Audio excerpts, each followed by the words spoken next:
Edzo Money Gang Ndini Dr. MC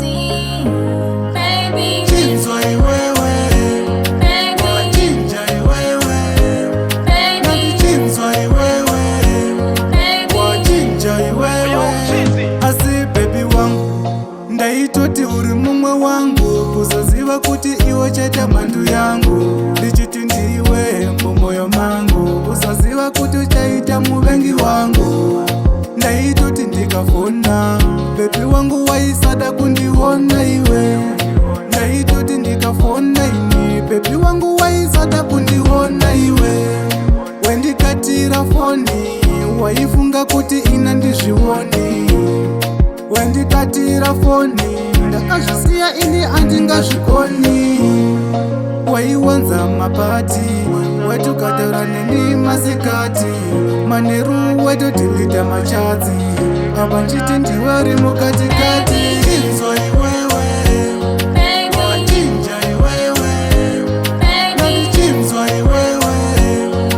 wachinja iwewe chinzwa iwewe wachinja iwewe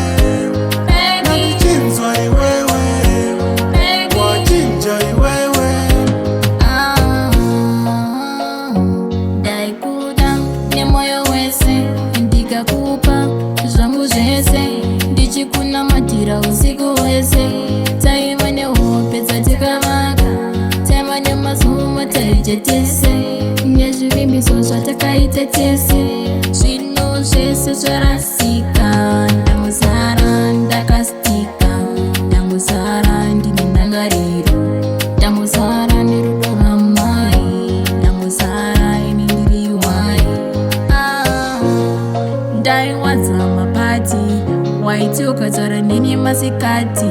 manheru ndatodhilita machatsi ndichiti ndiori mukatikati Chinzwa iwewe wachinja iwewe nati chinzwa iwewe wachinja iwewe chinzwa iwewe wachinja iwewe nati chinzwa iwewe wachinja iwewe waiwanza mapati wetukataura neni masikati manheru ndatodhilita machatsi ndichiti ndiori